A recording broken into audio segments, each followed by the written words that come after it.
My cloud storage is full. Uh-oh. They're changing the that's interesting. Okay. I'll have to work that out. Sure we can get that worked out. Okay. They're changing the Zoom licensing at here at Scranton, so um it's gonna I don't think anything with us is gonna change, but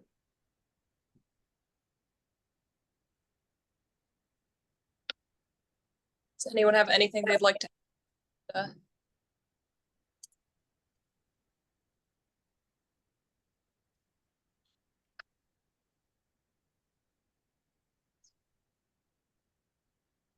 It'll probably be a very light week.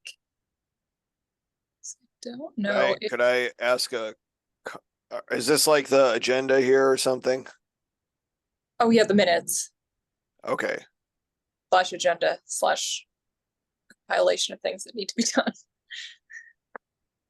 Am I allowed to ask a question? Oh yeah, absolutely. What's up with the Grape 2? Is that something that will become available to the community, or is that I'm just curious. I know that the eclipse happened and then like a month happened, and I'm just curious. Hi Nathaniel, by the way. hey Steve, how are you? I'm all right. I will just make one comment up front since you might ask. I'm not going to be at CDAR this year. Oh no. One too many things going on. I was going to also ask that has your second child appeared yet? Not yet. So our second child is due July 3rd. Okay. Oh, you're really pushing it. Oh, we are, yes. So yeah, I'll be at Cedar, and then and I'm not the only one pushing it. Rachel's also teaching classes right up until July 25th. I'm sorry, June 25th. June 25th. Wow. So we're both going at it full speed. But I hope that everything goes okay and you guys, it's just, uneventful delivery or eventful life wise, but uneventful otherwise, if that makes sense. Like no crazy things. But I think to answer your question about the Grape, so we had a very successful Grape 2 deployment, and we deployed about 30 of them, was it? 32. 32. And so they were all collecting data, and actually Kung is sitting right next to me right now, and he's working on plotting some of that data. We had very good observations from the eclipse. Now, in terms of where we're going to go with it next, it's unclear right now that we're going to produce more Grape 2s or if we're going to go with the software-defined radio architecture. I think there is currently that you can buy right now these RX 888s that give you 30 megahertz of wideband data, and we have code that Rob Robinette has and his team have worked up that will both capture the whisper spots, and Grape style data on 9 bands simultaneously. And I'm going to, if it's okay with Rachel, I'm going to share my screen for a second here. And I can show some of my results from that because we got really... I know you had mentioned that to me privately in an email, but were there instructions somewhere about how to set one of these things up? Because that's something I might spend a little money on, and could throw it out at Carl, our field site here, and just let her rip basically. And if I'm collecting data that's useful for you all, that would be like I just was wondering if there was instructions out there somewhere. Maybe we could keep this offline too. Well, I don't, Gary, are we talking about putting those instructions on the HamSci website? Yeah, I guess one of my goals this summer is to basically clean up the grapes. Have a home page and have 3 branches for the 1, the 2, and then one more direction. But we got to get there yet. Yeah. So one way we can do it, if the really fast way to get you up and running, Steve, is to talk with Rob Robinette, and he has some people that help him out. Rob's on the call here. One of the people who helps him out is Michael Howen, and they can give you instructions right away. The other thing we can do is Gary's working on getting instructions on how to put that out on the website, and you can be one of the people that kind of tests the instructions. Yeah, I'd be happy to do that. I mean, these RX, yeah, I know you had mentioned that to me, and these are not that expensive, and you know, I might purchase one or have an undergrad work on it or something, and then you know, we're off to the races. Right. So here's my results from. This should say CHU up It here. requires some hardware modifications though, too, because you gotta deal with the thermal issues, and there's well known how to do that, and you gotta put a GPSDO on it, and it needs a Leo Bodnar set, I think, to 27 megahertz. So there's a few things you gotta do to prepare it. But those things are known.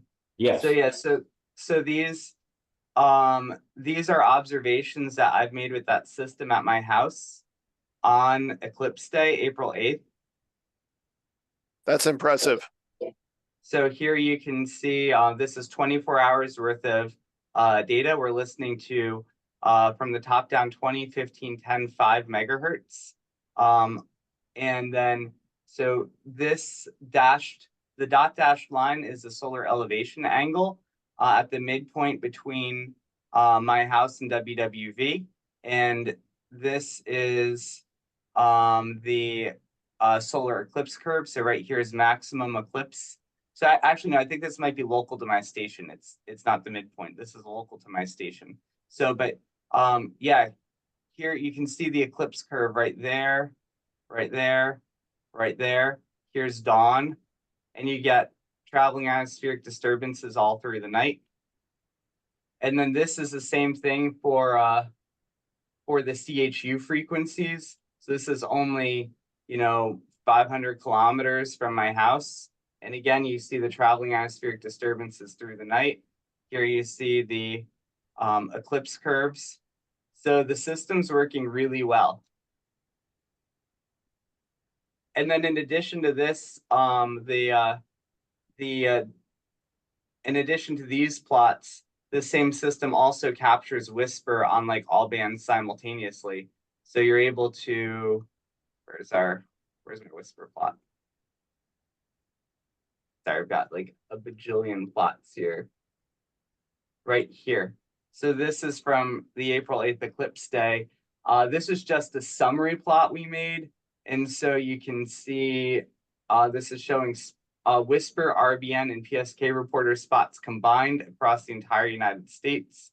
And right here you can see the eclipse rise up as the eclipse comes overhead and the D region absorption disappears and the lower bands open up. These are all very nice. It's pretty cool. Yeah. So that's where things are. Whoops. And right now Kung is working on getting all of the data back from the Grape 2s that have been deployed, getting them back to Bill Engel key server and trying to do visualizations for all of the stations, not just mine. And then we'll be able to have kind of cross validation between the hardware, the kind of, the standard Grape 2 approach and the new digital RF approach. And we'll be able to cross validate the two together and make sure they're all kind of seeing the same thing and working right.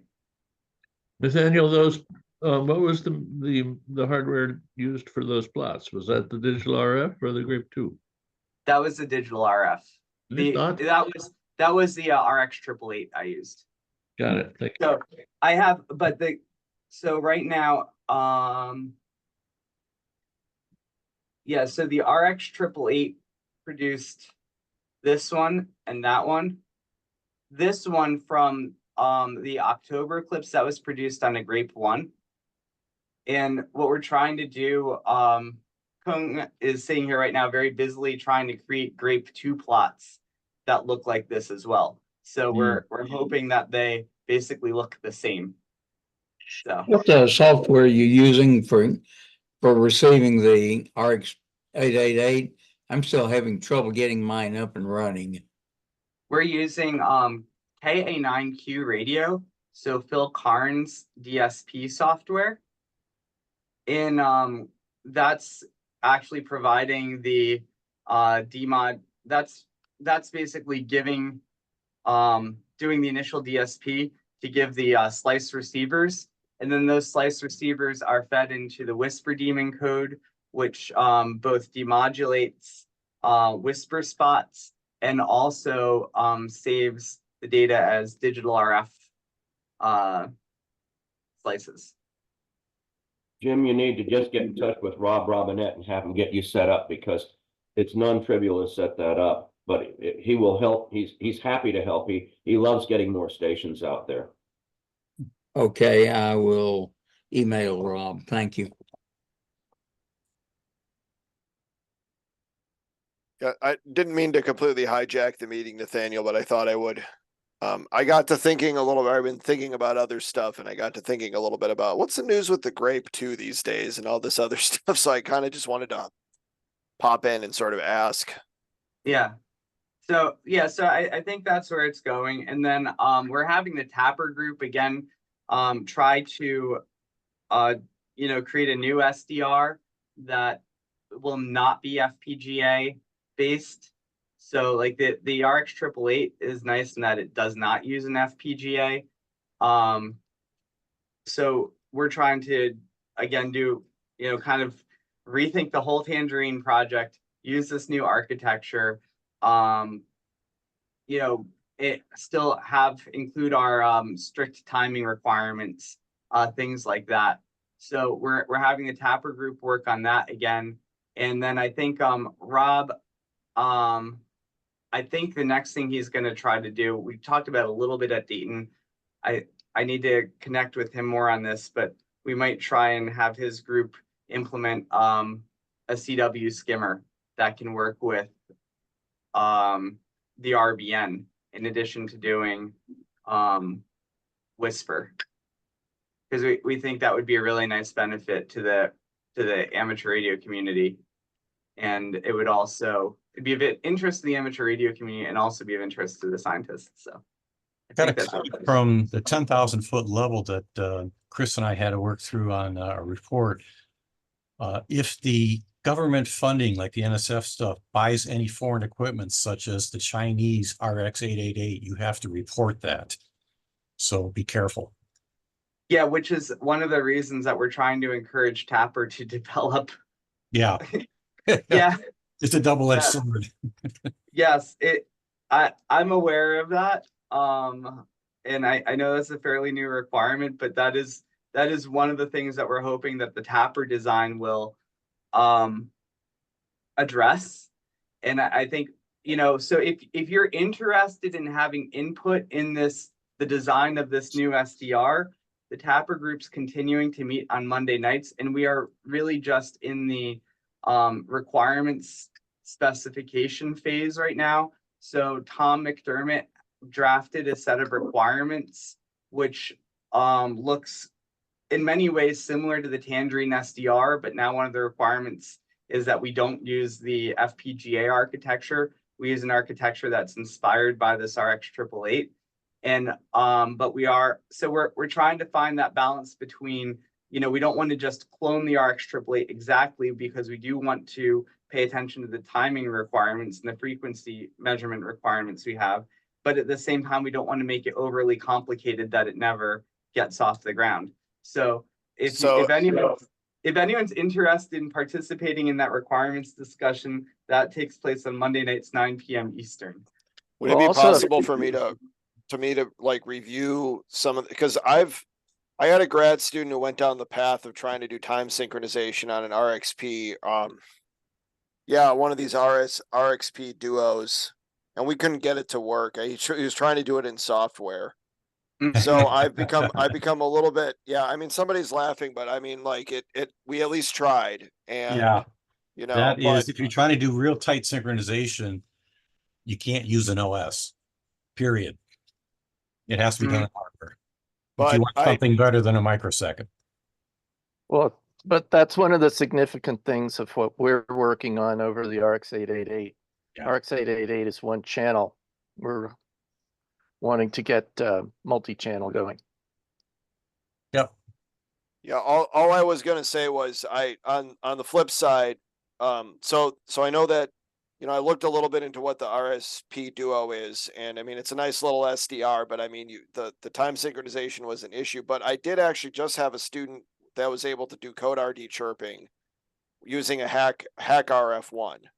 Like literally yesterday, he sent me the results, and they look the same thing as basically what we get out of the Edis, and that is an FPGA driven thing. So I don't know how you get around that, and that's something someone else can figure out. But I would say that if you want to do anything bi-static that involves time synchronization over the air, which would be a major benefit, in my Right. opinion, I think that the time synchronization really needs to be figured out. Yeah, that's in the specification. Okay. Then you're welcome to chime in on it. Yeah, I'm actually getting the link to the requirement specification document we have right now. So if you wait a second, I'll put it in the chat, and then you're that's, welcome. yeah, thank You're you, welcome Nathaniel. to That's 9 review it. p.m. on Mondays, right? Because that's Yes, except yes, 9 p.m. Mondays. And even though I'm not going to attend this Monday because of CEDAR, I think they're still planning on having a meeting this Monday. So you can Hey, and folks, with time synchronization, it's not just bi-static.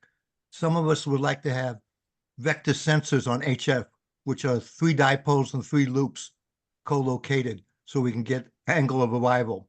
That requires I was 6 calling for receivers. 4 channels. Now you're talking 6, but it should be Yeah, 6. expandable.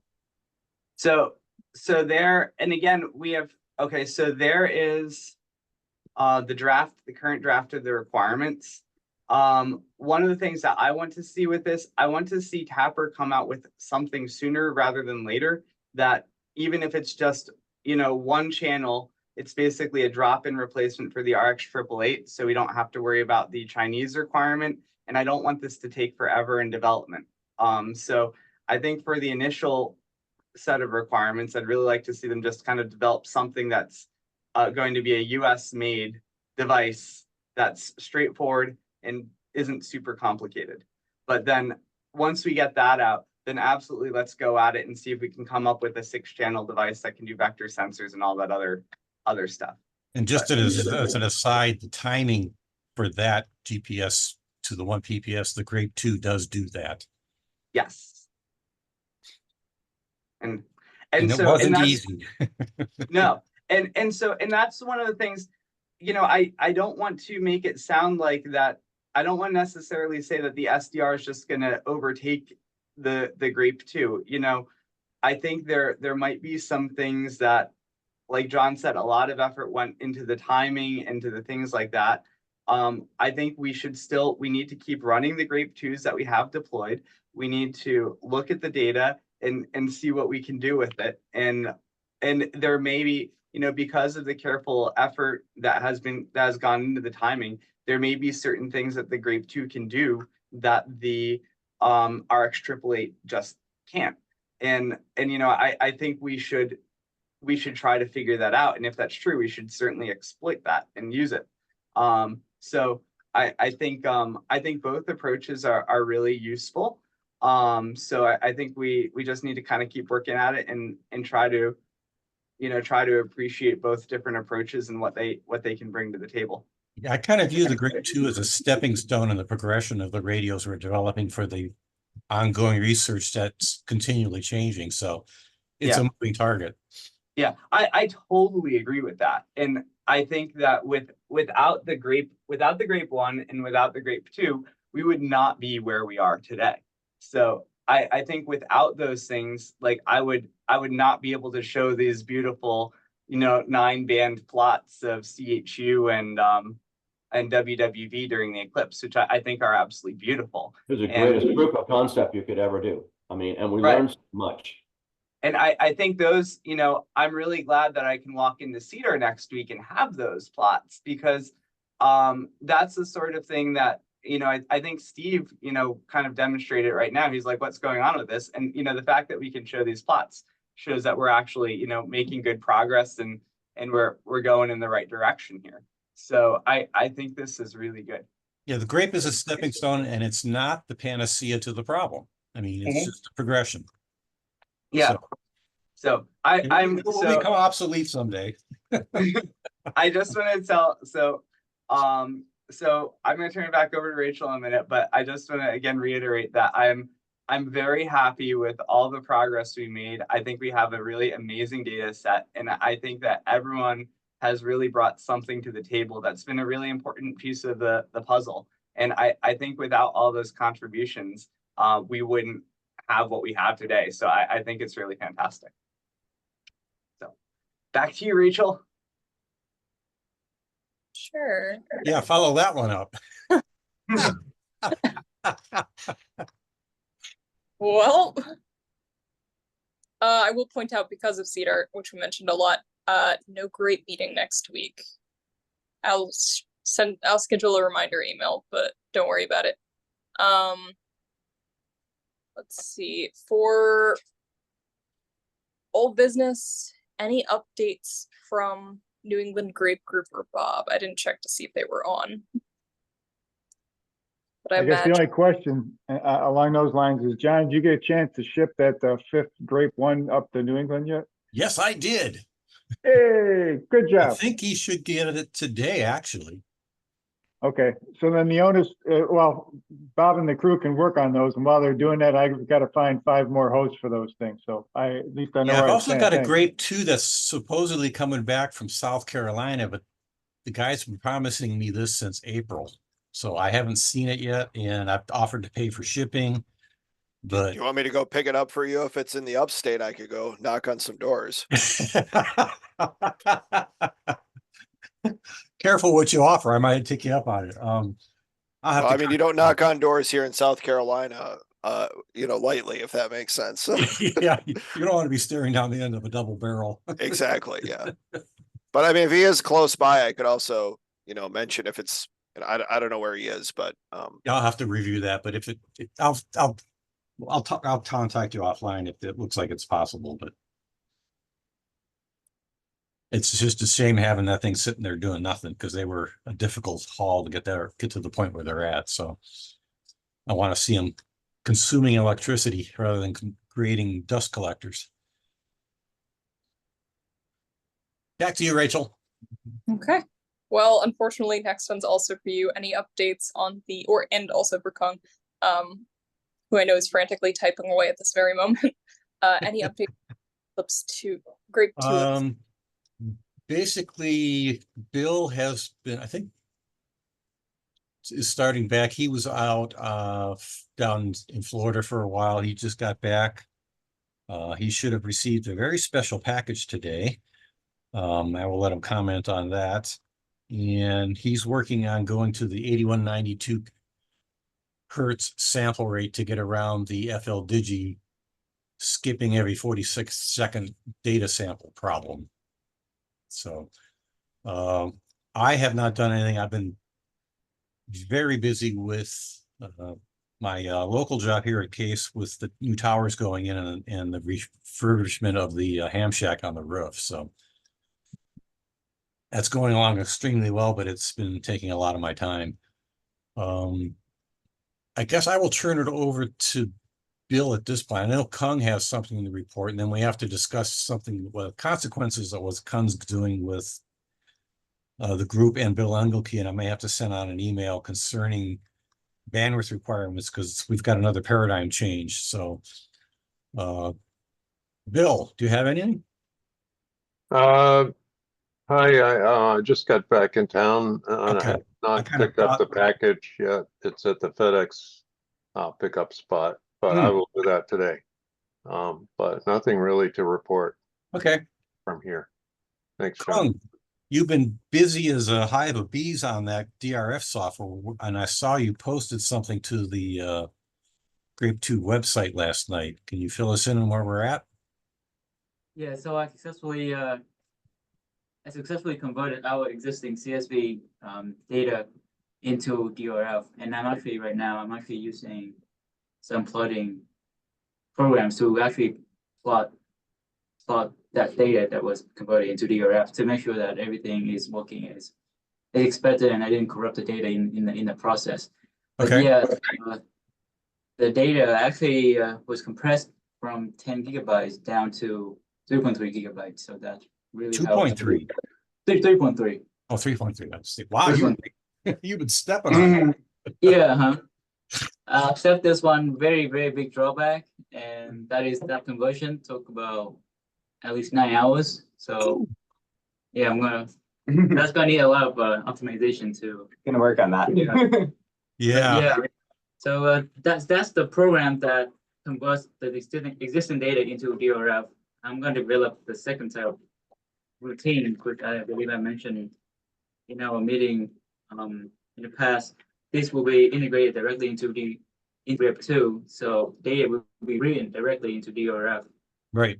At the same time, that's being written into CSV, so there will be no conversion needed because it's be Right. a direct path. Yeah. But still 3 gig of data. That's the paradigm shift I'm talking. I think I'm going to have to warn the Grape user group that if they don't have a decent upload link and or if they have limited internet, they may want to reconsider running this because it's going to be about 4 gig a day. And I know some people have a 3 gig limit per month. So I need to address that with our group. Yeah, I think there might be a couple things we can do with that. So if there are people that do not have any bandwidth limits and this doesn't scare them, by all means, let's take all the data. If there are people who are worried about it, we can potentially do some other things, like maybe we have them upload, maybe reduce it down to just like 5 or 10 hertz of data and have them upload that for now, and then we can collect the hard drive from them in the future. I think what we want to do eventually, or something we want to work at, is one of the big problems with only having 5 or 10 hertz of data is you don't know if you're hearing WWV or WWVH. And one of the reasons we're saving 8 kilohertz of data is so that we can figure that out after the fact. So I'm hoping that we can have come up with a method that we're happy with, that for the most part can tell you whether you're hearing WWV, WWVH, or both, and then send that like score along with only 5 or 10 hertz of bandwidth. And that would be one way of reducing the bandwidth that people have to send. Another thing you might consider, Nathaniel, is we could do a 5 hertz bandwidth at the carrier and also do a 5 hertz bandwidth at 500 hertz and 600 hertz simultaneously. I completely agree with that. That could cut the data way down as well. So that might be an approach. I totally agree with that. Channels. Save those as additional channels. Yeah, that'll work. Yeah. Yeah. So I think there's a number of ways that if we're clever and we can get the bandwidth down and still get the information we want. And I think another thing we can think about, satellites use this approach where they go into what's called burst mode. So it's like usually they're just kind of showing, usually they're running in a low bandwidth mode, and then there's something that triggers it, like a geomagnetic storm comes and they say, oh, for this like 3-hour period, we're now going to save the full data. And then we go back to, reduced mode. So as we're trying to develop the personal space weather station more, we can think about that, these different approaches to get what we want. Yeah, you can do a ring buffer thing where, you save so many hours and just reuse it. But then when there's an interesting event, then you say upload the ring buffer starting a half an hour before the event or something like that. Exactly. Right. But so I think we have all these different approaches available to us. It's going to be a matter of time and planning to figure out. It's just firmware. It's just software, right? Boy, Yeah, I'm gonna get shot. By the way, you're saying WWV or WWVH, but I have to add or other, because I often receive Brazil from here and occasionally China on 10 megahertz. Wow. So there's going to be a lot of differentiation we have to figure out. Right. Also, and what are time you using the coordination. signaling for? There's another coordination effort we need to do with Bill Engelke, and that's when his server is going to be ready to start accepting this stuff. I mean, right now we're generating it, but I'm not sure when we can go live with that. And we're talking about, possibly 20 or 30 stations going live on this. Mm-hmm. Not to mention the RX-888s if they're going to be doing digital RF. Well, the RX-888s are already uploading to Bill's server. Okay. And I think, although right now the ARC triplets are only uploading 5 hertz of bandwidth per But channel. we're downsampling it before the Yeah. upload. But it is the whole data set, the full data is still stored locally on the user's machines, right? Correct. Okay. And I mean for the RX 888 too. Oh, that I don't know. That's a Rob question. It is, yes, on the 888s, we store the full 8 kilohertz bandwidth, 16 kilosample samples. Depends upon the storage space on the host computer. At KPH, we're storing a year now. Okay. At other sites, it's entirely dependent upon how much storage space is available. It occupies, it's a ring buffer. It fills up 75% of the long-term storage space is used for the grape samples. I might mention that on the little computer that we're using for the RX 888, the B-Link, you can put an additional hard drive in, which I have done, and you could put a multi-terabyte hard drive in there and have plenty of space for local storage on that small device. Not to mention put an external drive on. That's what I did. So I just put in a 16 terabyte USB attached drive on the B-Link at KPH over the weekend. So that should allow for storage of, actually, I'm also recording super darn data, so which is another 10 or 20% of the storage space used for that. But by my measurements, there should be over a year's worth of storage space there before Whisper Demon starts flushing the old Grape data. So, and we should talk about that more, Rob, because I would really like to get that. If Bill Engelke can take it, I would love to get that full bandwidth data uploaded to Bill's server. And same thing with the Grape. Well, that's I can do it, as you mentioned. Even this is on the order of I think is it 25 gigabytes a day? Well, all I can say is that Bill Engelke has been telling me that thanks to Auburn, the University of Alabama is not afraid of large data sets. Well, just tell me when you want it, and I'll start uploading the full data sets. Make sure you send Bill a big piece of duct tape to wrap around his head so it doesn't explode. Yeah. Well, yeah. That might be one of these things where we're talking about. Okay, I think we could probably handle the data coming from the Grape 2s as it's going today. If we're talking about all the data coming from all the ARCs 888s, that probably has to wait until the next grant. Okay. Yeah. Well, because you're going to be talking about tens of thousands of dollars a year for the storage, which we can handle if we have the funding.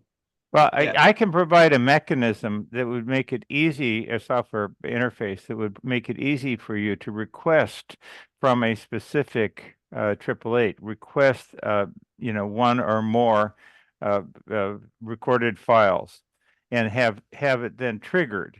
And I think there's some advantages to that, in that you're distributing this the location of the data and you keeping it where it does mean that it's more vulnerable. These sites are, on the other hand, they're distributed. So if one goes down, you still have all the other sites. And so it's a choice, but there's always trade-offs. But I think that the current mechanism, the existing system has an API which allows for this, because we were going to do this with the original Grape 1. We're going to have a ring buffer where the scientific super user could say, give me the data between these bookends, and that's already written. We just never used it. So we do have a mechanism in place for that. Here's what I would like to, one of the reasons I want kind of the full data from the year. I have, from looking at the plots that John Gibbons and Christina Collins originally came up with, where it shows the full year of Doppler shift, or 1 to 2 years of Doppler shift from the Grape 1. I thought that was a very compelling display of observations. And what I would like to see is, I would love to see Kung and or Rachel come up with, even talk with Kung about this, have him come up with an algorithm that does say is a WWV or WWVH, And I'd like him to be able to run that algorithm over the entire year. I'd like him to be able to run it on all of the stations we have. And I'm kind of imagining we should be able to see, like, you know, all of the California stations kind of see WWVH at the same time, and all of the East Coast stations see the same things at the same time. And I want that to help validate the algorithm. So if we're able to get that full 8 kilohertz bandwidth data all into one place, you know, then it gives Kung and or Rachel a chance to, you know, work on all of that together. Well, on the other hand, the B-Links are a very powerful host CPU that's doing relatively little. So if you wanted to do this you know, again, you could trigger more than an upload of the data. You could actually execute an analysis algorithm. You know, if you standardize on, you know, as I have, on, you know, the Linux Ubuntu environment and you know, a user account that has access to the data sets. That's actually what I'm doing with the SuperDARN data for Professor Nozomu and Larry Sarah. I gave them accounts on the B-Links and said, here, these user accounts have access to the complete data set. You know, you can upload it if you want, or you can execute programs on the B-Link. So that's up to you know. Yeah, I mean, that might be a good way to do it too. But I think maybe we can go on for now, but that it's that sort of a study that I'm thinking of. Yeah. You know. Well, good. Well, I'm all for whatever works for you guys. I'm happy to, you know, enhance the systems. So. Yeah. Thank you, Rob. But by the way, just an aside, in case I don't get a chance, Bill Englesby, this is your RX 888, and I believe that the problem was that you had the internal oscillator was still enabled. So it was if you had an external and an internal oscillator running, they were fighting each other. Well, no, I never put I never put an external GPS deal. Okay. Well, anyway, I'm modifying it with the kit. I've done. It shows you how easy it is. I've done 2 of them while we've been. You guys have been talking. So. You're making us look like a bunch of slackers. It's a. Back to you, Rachel. All right. Where were we? I think that pretty much wraps up Grape 2 data stuff. Any further comments from last week? So there is a link available now to share stuff with Dr. Frizzell, who's here this week. So if you'd like to as well.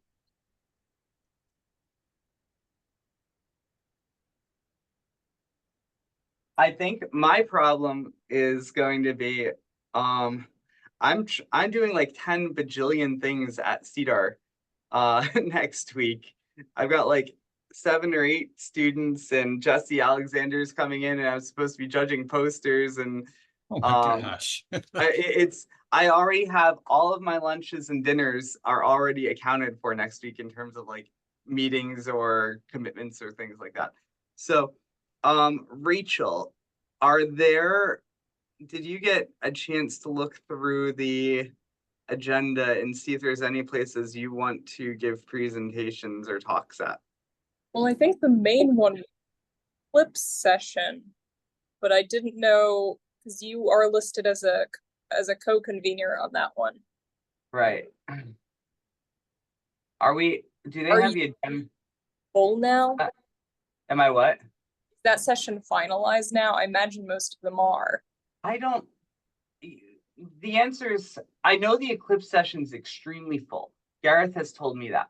But the answer is generally none of, there are still sessions that I know are not completely full.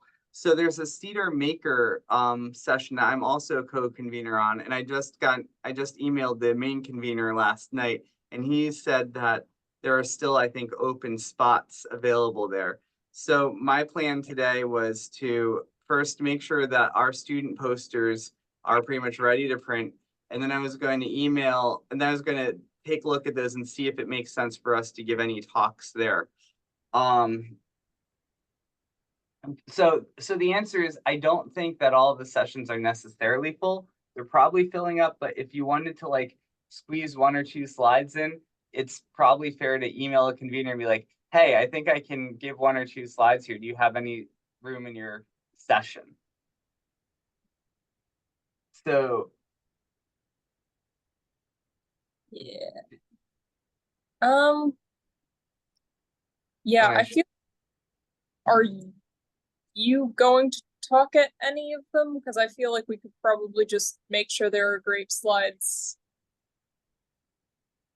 yeah, I think I'm supposed to talk in the Eclipse session, Okay, then that's perfect. but let's Eclipse. So there's the Gareth Perry. So this is Thursday at 10 a.m. They have, all right, so he doesn't have,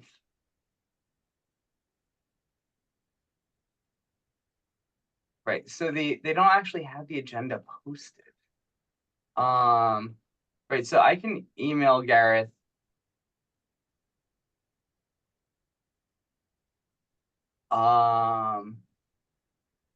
Okay, well, I'm gonna email Gareth and ask him, share Eclipse session. Hi, Gareth. Could you please send me a copy of the Eclipse session agenda? We should also probably get it posted on, unless I'm looking in the wrong spot, but.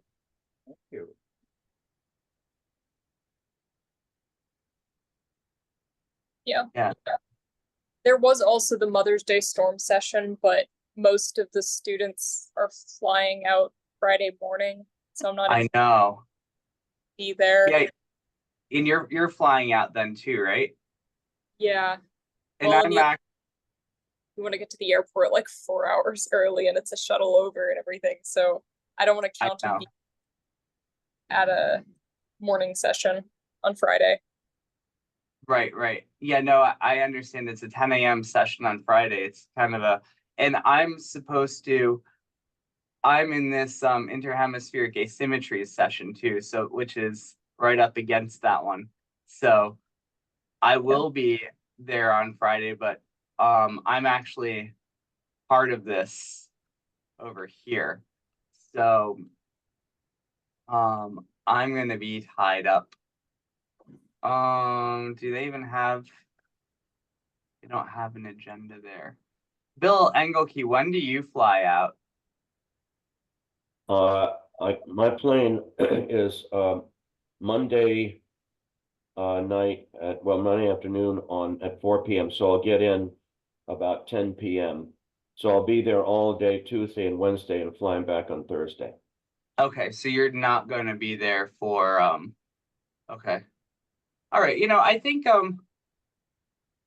so the real question for you, Rachel, is there any other session that you think would be appropriate for you to talk in or that you would like to talk in? I don't really feel like I need to I do a worse job at it in general than you.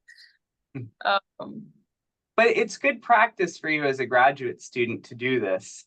It's both good practice for you and it's also good for the project.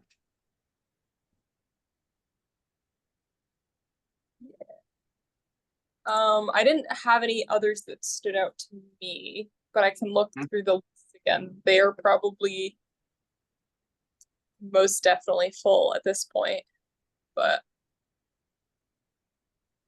so let's see what we have here. All right, so you're going to the Sunday student workshop? Yes. Okay, great. And then so then the main meeting starts. They actually don't really say it's the student workshop here, do they? No, but they have a lot of stuff that is very specifically geared towards like what can we do as students and things. Yeah. Yeah, because traditionally Sunday is a student day. So I'm gonna be traveling on Sunday. I think that's the trade-off is students get there on Saturday and we're there Sunday, but then we all depart on Friday. Yeah. And then let's see, then we have Monday, student day report. That's supposed to be talking about the Sunday. We've got these grand challenges. Ba, ba, ba, ba, ba.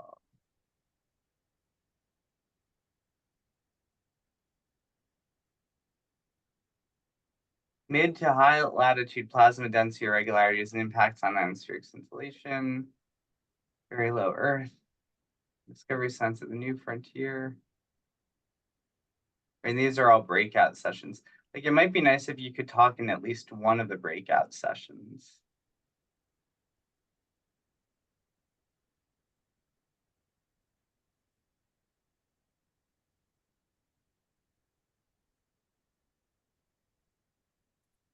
Like this almost might be good. Advances in ionospheric and thermospheric data assimilation and community engagement on data science for integrated systems from the ground into geospace.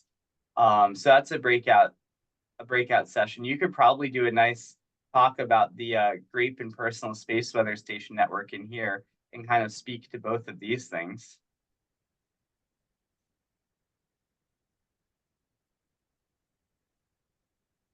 Oh, so but Yeah. wait. See right there? That's a Monday one.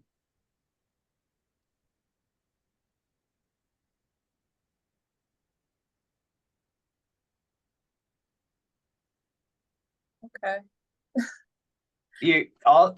Another one you might do. Let's see, do they have? Actually, that is broken. And like what you can do too is you can I think they might can be. you can say like you can say, can I just have like 5 minutes? And you Yeah, can get well, it there seems like they only have about an hour of their time finalized. I don't know if that's because yeah, they're so 16 to 18, but they start at 1700. But they might also have like a plan for open discussion. but I think this is a perfect case where it's like just email this person, be like, hey, I'd be interested in speaking, 5 to 10 minutes. And then this also gives you a chance to advertise your poster. So you don't have to like, you basically say, hey, we have this personal space weather station, and you show some examples that speak to these topics. And then, if you want to learn more, I'm giving a poster on Wednesday. Please come by and see it. And that gets you up there, gives you a little chance to practice speaking and a little more interaction. Okay.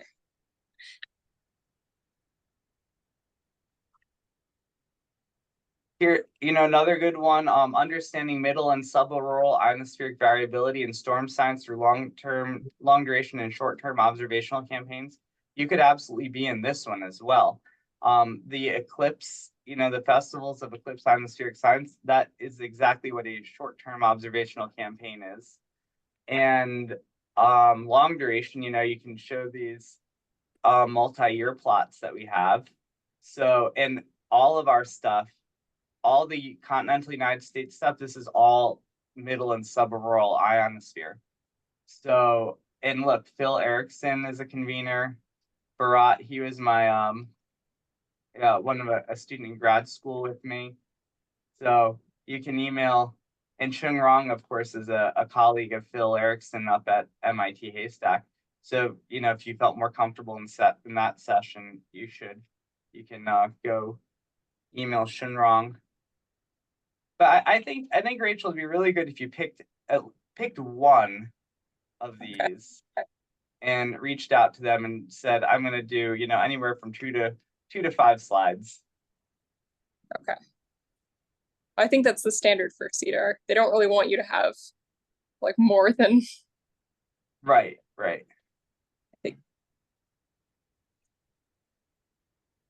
Yeah, I think that'll be really good.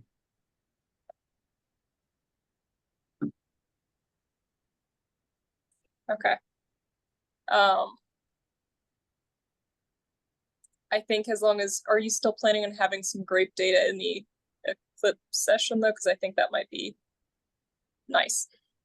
Yes, I'm definitely planning on doing it. Grape data in the Eclipse session. I'm gonna, when I hear back from Gareth about the agenda, I'll let you know what the plan is for that. Cool.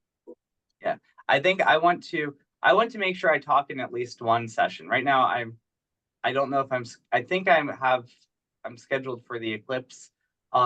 We may also have a time slot in the maker session, but like if you're talking in one of those other sessions that we just talked about, you know, maybe I'll have Kung talk in the maker session. Sounds good. You like talking, Kung? Yeah. Okay, great. So yeah, so we could get Kung to do a couple slides or something. Yeah, so if we can get as many students as possible doing a couple of slides, that's a lot better than having one person do, you know, all of the different talks. So. Okay. Yeah, and then I think we're still working on the plans for this, but I think we're gonna have I'm hoping that we can have like a ham-sci student dinner like Wednesday night somewhere. So. That sounds like a plan. And Bill Engelke, what frequency are we going to be on?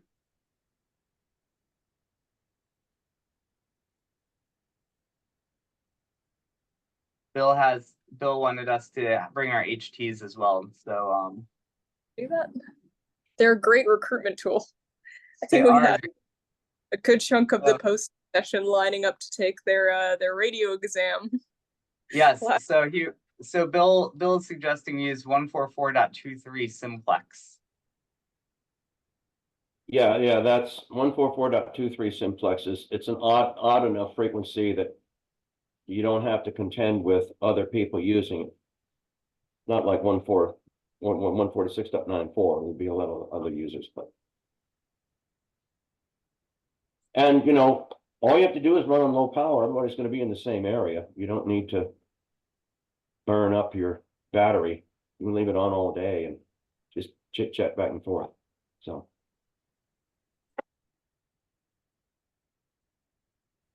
Great. Is anybody else going to be competing in the ARRL VHF UHF competition this weekend? Apparently not. I don't think I will be, unfortunately. I hadn't thought about it, but thanks for the reminder.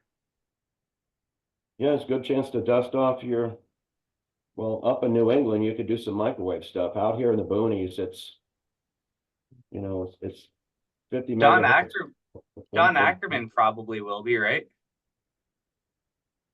Maybe. I don't know. Probably. Well, because John co-owns a VHF contesting station in Ohio with a few of his buddies. So John should be on. Yeah, I'm running test CQs on my 2-meter station as we speak. Look, see where the signal's getting to on PSK reporter. So. Yeah. Yeah, we'll see if 6 meters opens up. Oh, it probably will. I mean, last year, 6 meters opened up to New Zealand from the US during the contest. So that was fun. Wow.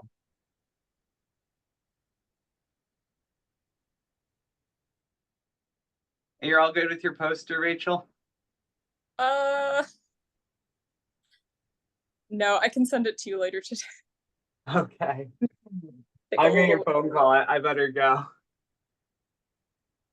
I'll see people at the 4 p.m. Telecon today. 7-3, everyone. Bye-bye. Okay. 7-3.